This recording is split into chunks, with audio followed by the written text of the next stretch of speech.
Zeca Pagodinho é um dos artistas mais icônicos do país. Sucesso em qualquer mídia, ele representa ainda mais do que um grande nome do mercado.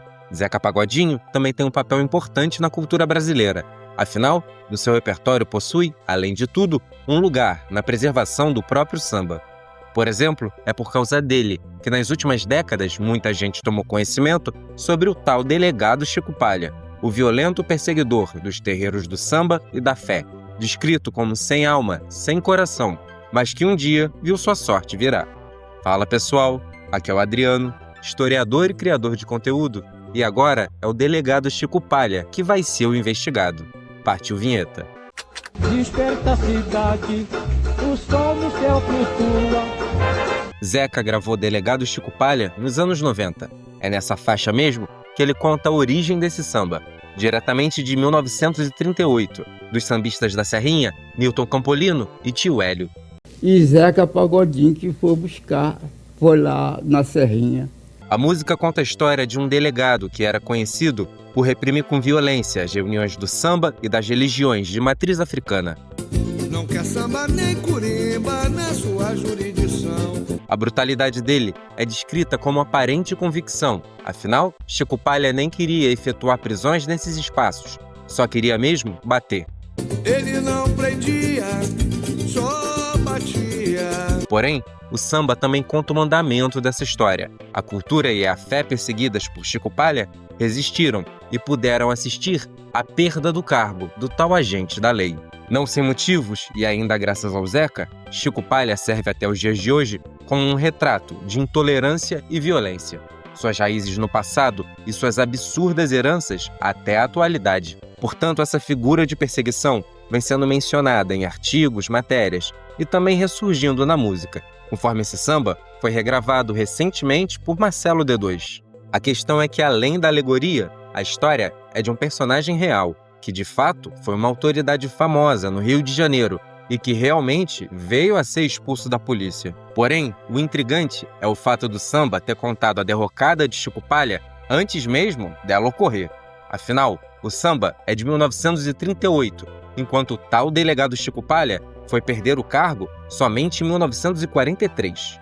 Logo, se trataria da projeção de um sonho dos sambistas ou de uma previsão realista de quem sabia das mutretas do agente.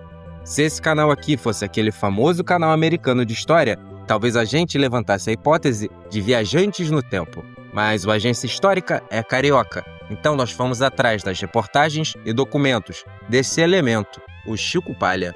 Seu nome real era Francisco Palha Fernandes Júnior. Nasceu em 1890, no Rio de Janeiro, e era filho de um comerciante português com uma carioca. Encontramos menções dele na Polícia Civil a partir de 1917, mas a partir dos anos 30, ele aparece como um investigador de destaque na delegacia do 19º Distrito e chefiava a subseção de vigilância do Meier. Nessa função, Francisco Palha era uma figura recorrente nas páginas policiais pelas detenções que ele promovia. Eram prisões efetuadas por porte de arma, envolvimento com jogo clandestino e por aí vai. Ao menos nas ocorrências dos jornais da época, podemos ver a ausência de prisões nas situações descritas no samba, o que pode confirmar o que a letra dizia, que nos terreiros ele não prendia, só batia. Nesse tempo, Chico Palha parecia ter certo prestígio no noticiário, que o descrevia como um policial experiente e arguto. Em 1935, participou ativamente da prisão de um dos mais conhecidos criminosos da história do país, Febrônio Índio do Brasil, que veio a ser o paciente 000 do manicômio judiciário. O caso Febrônio, de tão célebre e marcante, ganhou até mesmo um episódio no Linha Direta. E agora sabemos que ele foi preso pelo mesmo Chico Palha que ouvimos como Zeca Pagodinho. Embora o samba de 1938 mencionasse o fim de sua carreira policial, a essa altura ele estava na ativa e até fazendo besteira, pois prendeu injustamente um carteiro que foi confundido com um assaltante por motivos que vocês podem imaginar. Ele era negro, e negro, e negro, muito negro mesmo. Em 42, o nome de Chico Palha foi encontrado em uma lista de propina do Jogo do Bicho. Esse fato foi o ponto de virada em sua trajetória policial. Foi processado e expulso da corporação em 43. Chegou a apelar ao Supremo Tribunal em busca de um habeas corpus, mas a corte lhe negou o recurso, o que leva a crer que Chico Palha temesse ser preso mas não foram encontradas menções a ele ter sido condenado à prisão, sendo possível que o Chico Palha não tenha sido preso, no final das contas. O samba que previu a ruína do homem da lei registrou ainda a vitória ao longo da história dos alvos da perseguição sobre o seu perseguidor. Acontece que o nome de Chico Palha e sua trajetória verídica, por meio desse samba, extrapolaram o próprio personagem. Assim, se tornou uma alegoria sobre a perseguição às culturas afro-brasileiras, que já foi chancelada pela lei.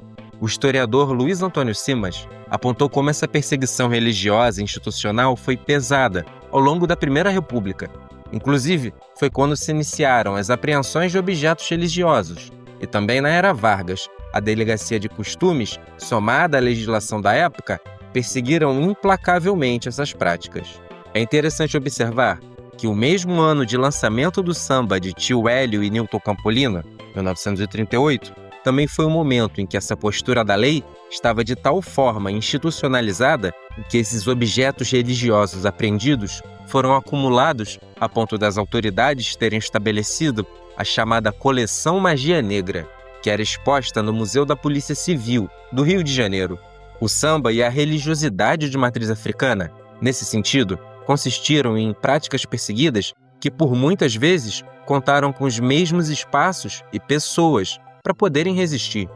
A Tia Ciata e sua casa são exemplos muito emblemáticos disso.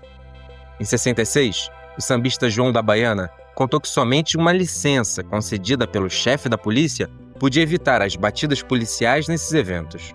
Então, se buscava por uma licença geral, que abrangia a festa e a fé. O próprio João da Baiana viveu em 1908 um episódio no qual teve o seu pandeiro apreendido pelas autoridades. Mas o senador Pinheiro Machado o socorreu, oferecendo ao sambista um novo pandeiro, assinado pelo político, para evitar que este também fosse tomado pela polícia. Então, como podemos ver, perseguições às heranças culturais de matriz africana estão nas páginas da história do Brasil. E uma das figuras que expressam isso é o delegado Chico Palha, mantido na memória coletiva graças ao samba. Afinal, como disse o samba, a corimba ganhou terreiro, o samba ganhou escola. Ele, expulso da polícia, vivia pedindo esmola. Embora eu não tenha encontrado registros sobre Chico Palha ter chegado a essa situação, sua exclusão da polícia foi um fato documentado, enquanto aqueles a quem perseguiu seguiram resistindo e se organizando. Francisco Palha Júnior veio a falecer em 1964. Segundo o registro, era aposentado e a causa do óbito foi câncer de próstata. Mas seu legado de perseguição e sua trajetória de corrupção, repercutidos pelo samba desde os anos 30 e que muita gente veio a conhecer depois, graças ao Zeca Pagodinho, segue vivo na memória coletiva. E se vocês não querem que o delegado Chico Palha venha dar uma batida nesse canal, deixa um like, comenta, compartilha e o mais importante, muito obrigado pela sua atenção. Não quer samba nem curimba na sua jurisdição.